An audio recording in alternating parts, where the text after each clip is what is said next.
Before I start this story, let me ask you something.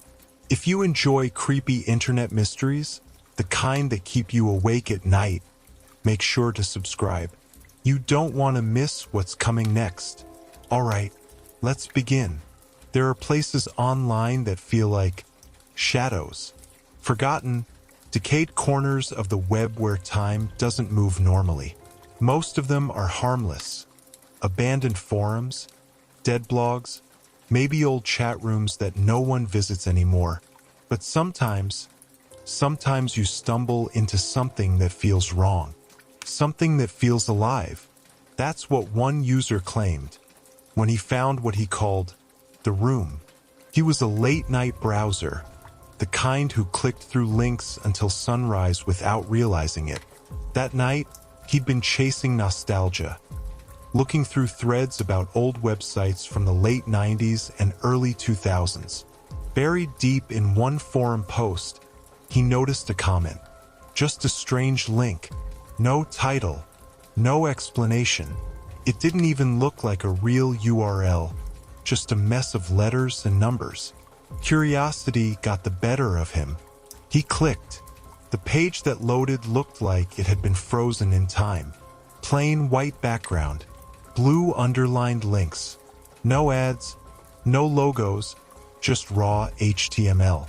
And at the top, in small black text, "Welcome to the room." There was no menu, no homepage, just a single forum thread. And somehow, it was still active. The very first post was dated 1999, but the latest reply, just 2 minutes earlier. He scrolled down, expecting to see maybe a couple of users role-playing or joking around. Instead, it was a wall of short, fragmented messages. Still here. It's cold again. Why do we keep talking? Is this forever? The thread never ended. Thousands upon thousands of replies, like a live feed. At first he thought it had to be a script, something auto-generated to spook curious visitors. But then he looked at the usernames, and that's when things turned impossible. They weren't handles like ShadowWolf97 or L33 Teamaster. They were full names, ordinary names, dozens of them, hundreds, some familiar, some not. At first he assumed they were random, until he saw one he recognized. It was the name of a local news anchor who had died of a stroke 5 years earlier, the exact same name. And the timestamp next to the first message? It matched the day of her death. He scrolled further. More names he recognized. A celebrity who had passed away in a car accident. An author whose obituary he remembered. Even a kid from his high school. Someone who had drowned years ago. All of their names appeared here, attached to messages. And the dates, always the same. The day they died. He told himself it was a hoax. Maybe some massive database of obituaries that the site was pulling from. But then he froze, because one of the names was hers. His ex-girlfriend, the one who had died in a car accident 2 years earlier. Her name sat there on the screen, the date of her death beside it. And next to her name was a single line. "I don't like being here. Why can't you hear me?" His skin crawled. He told himself to close the laptop, to forget it, but his hands wouldn't move. At the bottom of the page was a single input box. No login, no password, just 2 words. "Say something." He hesitated, then typed, "Who are you?" He hit enter. For a few seconds, nothing happened. The thread kept moving with new posts. He told himself it was pointless, that he'd just wasted his time. And then, her name appeared. The same name, time-stamped for the exact second he hit enter. The message read, "You finally found me." He shoved his chair back so hard it almost tipped over. His heart slammed in his chest. This had to be fake. It had to be. But hours later, he came back. He couldn't stop himself. He scrolled, searching for her. She was still there, still posting. "Don't go. Please don't leave again." His hands shook as he typed. "If this is real, tell me something only you'd know." The reply was instant. "You still have the note I left in your car, under the seat, the one you never showed anyone." He almost threw up, because it was true. There had been a note, folded into the corner under the seat of his old car. He'd found it months after she died, too broken to read it, so he left it there. He had never told anyone about it, and yet the message knew. He didn't sleep that night. He sat in front of the screen, watching new names pour in, endlessly scrolling. He noticed something worse now, something he hadn't seen before. Not all the dates matched past deaths. Some of them were in the future. Tomorrow, next week, months ahead. Names of people who were still alive, appearing in the thread before they'd even died. He scrolled until he saw his own town again, his neighbor's name, his old teacher, and yes, his own, his name, staring back at him. The date beside it, 3 days from now. The message attached to it, "I'm not ready." He slammed the laptop shut and refused to open it again. He unplugged it, buried it in his closet, tried to forget, but the next morning, his phone buzzed with a notification. A text. No number. No contact. Just a message. "Still here." Back in the mid-2000s, before TikTok, before Instagram, even before Facebook fully took over, the internet felt different. It was smaller, stranger. Instead of curated feeds and glossy profiles, you had message boards, anonymous guestbooks, and sites built by one person who barely knew how to code. It was the Wild West of digital loneliness. People shouting secrets into the void, hoping some stranger would hear them. One of those sites was called ConfessHere. If you were around back then, you know the type. Plain design, black background, no ads, no navigation, just a single text box. Above it, in red letters that almost looked like blood, "Write your confession. Release your sins." That was it. You typed. You clicked send. And whatever you wrote appeared on a scrolling wall of anonymous confessions. At first, it was harmless. "I stole candy from the gas station. I cheated on my math test. I think my best friend is cute, but I'll never tell her." Little things. The kinds of secrets you'd laugh about years later. But the longer you stayed, the darker it got. "I don't love my wife anymore. Sometimes I hope my baby doesn't wake up. I killed our dog, but I told them it ran away." ConfessHere became this strange mirror, half silly, half sinister. A place where you never knew if the line you were reading belonged to a bored teenager, or someone confessing to a crime they'd never be caught for. It lasted maybe 2 years before vanishing. No farewell message, no archive, just gone. Deleted, like it had never existed. And in the chaos of the growing internet, most people forgot it ever had. But not everyone. Recently, someone on a forum claimed he'd found it again. He wasn't even looking for it. He said he'd been playing around on the Wayback Machine, that archive site where you can see old versions of web pages. It's kind of like time travel for the internet. Most of the old ConfessHere snapshots were broken. Just empty pages or 404 not found. But one random link opened, and there it was. The black screen, the red letters, and below them, a stream of confessions that scrolled down the page like an endless waterfall. At first, he assumed it was just an old copy, maybe cache data that somehow survived, until he realized the confessions weren't from 2006. They were new. Fresh messages were appearing every few seconds. Someone, right now was typing them. He leaned closer to the screen, scrolling slowly. The first one he read made his stomach tighten. I shouldn't have looked for this site again. He laughed nervously. A coincidence. A weird joke from some other user. But the next confession hit harder. I can see you. You're sitting in the dark, reading this right now. The room around him suddenly felt too quiet, too empty. He glanced behind him, even though he knew there was no one there. Still, the words sat on the screen like a spotlight, like whoever wrote them had typed them with him in mind. More confessions appeared. You shouldn't be here. It doesn't like visitors anymore. You won't leave. Imagine you're him. You'd scroll faster, right? Like ripping the bandage off, hoping the next post will make more sense. That's exactly what he did. He kept scrolling, watching the words blur together.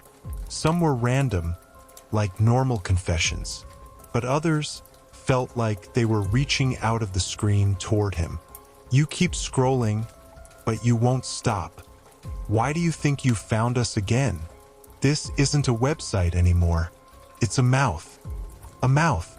The word echoed in his brain. A mouth that eats secrets. That was ridiculous. But why did it make so much sense? With his hands trembling, he clicked inside the text box. Against his better judgment, he typed, "Who are you?" For a few seconds, nothing. He thought maybe it hadn't gone through. Then, a new line appeared on the wall. "I'm the one who listens. I've always listened." Another one followed, like a breath after a sentence. "Now it's your turn to confess." He felt something shift in the air. It's hard to explain, that prickling at the back of your neck when you know you're being watched. Only, he wasn't in public. He was alone in his apartment, late at night, with nothing but the glow of the screen. And yet, the sight made him feel like he wasn't alone at all. He didn't want to type. He didn't even know what he'd say, but his fingers moved anyway, almost like someone else was guiding them. "I was there when she died. I could have stopped it. I didn't." He froze, staring at the words. His chest tightened. That wasn't a joke. That wasn't something he'd made up. That was something real. Something buried deep, so deep he barely let himself think about it. And yet, here it was, on the screen, for the world to see. Send. The page refreshed. Instantly, a new line appeared. "Thank you." That was delicious. His whole body went cold. He slammed the laptop shut, as if that would help. Tried to breathe. Told himself it was just a trick. A prank. Some AI bot scraping his data. But when he opened the laptop later that night, the site was still there. The text box still waiting. And at the very top of the screen, one new line had appeared. Not a confession. A command. "Tell me another one." He tried to exit. Nothing worked. The X button was grayed out. Task Manager froze. Even pulling the Wi-Fi didn't break the connection. The site stayed open, pulsing like a heartbeat. Confessions poured down the page, faster and faster, until he could barely read them. "Tell me. Confess. Feed me." Then, at the very bottom, he saw something that made his skin crawl. His name, typed in full. Not by him, not in the text box, just appearing in the feed, like all the others. His name. "I know what you did." The screen went black. When it returned, the entire page had been wiped clean. No confessions. No text box. Just one line in the center. "You don't stop using ConfessHere. It stops using you." It started the way so many internet rabbit holes begin, with boredom. The guy telling this story wasn't looking for anything sinister. He was just up late, clicking around forgotten corners of old blogs, reading posts from a decade ago. You know the type, websites abandoned since 2012, still floating in cyberspace like ghost ships. He said it felt like walking through a digital graveyard. Half the links were dead, half the images were broken. But then, tucked inside a blog with a pale gray background and a username no one had used in years, he found a post that stopped him. It was titled, simply, archive.zip. The post itself was short, just one sentence. If you want to remember, download this. Below it, a link. No description, no context, just a date, August 3rd, 2008. Now, anyone with sense would probably leave it alone. A mysterious zip file on an old blog? That's practically begging for malware. But curiosity always wins on the internet. He clicked. The file was small, less than 5 megabytes. He expected maybe a folder of old photos, or somebody's half-finished novel. Something sad and nostalgic. What he found instead was harder to explain. The folder contained dozens of text files. Each one was labeled with a year: 1999.txt, 2001.txt, 2004.txt, and so on. Not every year was there, but enough to cover decades. When he opened the first file, it was just lists. Names, dates, fragments of events. Like someone had been keeping a running record of random people's lives. At first, it seemed harmless. John broke his arm, June 14th, 1999. Melissa lost her first tooth. David got detention for fighting. It was weird, but maybe it was just someone documenting their family or friends. Then he scrolled further. The details got darker. Sam lied about what happened to the dog. Anna dreams about drowning every night. David knows what's under the house, but won't say. That line made him close the file for a second. He told himself it was just some creepy writing experiment, but the unease had already settled in his stomach. Over the next few nights, he kept opening more of the text files. And the strangest part was, they never seemed to end. He'd scroll down, and the list would just keep going.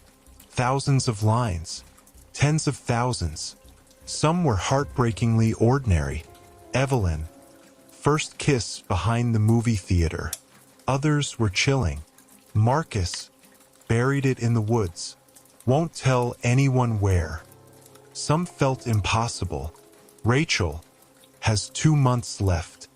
That one made him pause, because according to the file, it had been written in 2004. Did that mean Rachel was dead? Or worse, was someone predicting it? The deeper he went, the more personal it became. At first, the names meant nothing. Strangers, shadows. But then he saw his own name. Not once, not twice. Over and over, sprinkled through different years. The entries were unsettlingly accurate. Broke his wrist at 9 years old. Skipped school the day his grandmother died. Things no one else could have known. But then came the line that made his blood run cold. We'll open this file and keep reading, even when he knows he shouldn't. He said he stared at the screen for minutes, his pulse pounding in his ears. It felt like the air in the room had gotten heavier, like the file was aware of him. He closed the folder, tried to delete it, but his computer froze, and when it finally rebooted, archive.zip was still there, sitting on the desktop like it had never left. That's when things started disappearing. At first, it was small, a framed photo on his desk gone. He thought maybe he'd misplaced it. Then an old childhood baseball glove vanished from his closet. Then an entire notebook he'd been using. It was as if the archive was eating pieces of his life, pulling them back into itself. The worst part? Each time something disappeared, he'd find a new entry in the files. Like a log, no longer remembers the photo on his desk, loses the glove, wonders if he's going crazy. It wasn't just tracking his life, it was rewriting it.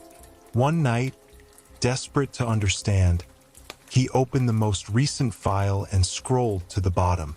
And there it was, a new line, dated today, is still reading. He won't stop until there's nothing left. His hands shook as he tried again to delete the file. He wiped the hard drive. He smashed the laptop.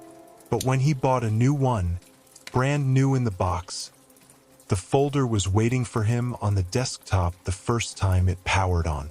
Archive.zip. He said he doesn't open it anymore.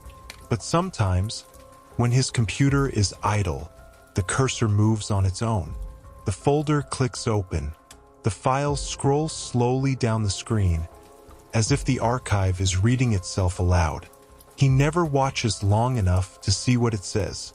And yet, in the quiet of the night, he swears he hears words whispered from the speakers. Names, dates, memories, things he hasn't lost yet, but soon will. And the worst fear, the one that keeps him awake, staring at the glowing folder on his screen, is this. What happens when the archive doesn't just take his possessions? What happens when it starts deleting him? If you made it this far, you're braver than most. And if you enjoy stories like these, the kind you won't find anywhere else, make sure to subscribe. Because the next time we explore the internet's darkest corners, you'll want to be here to see it first.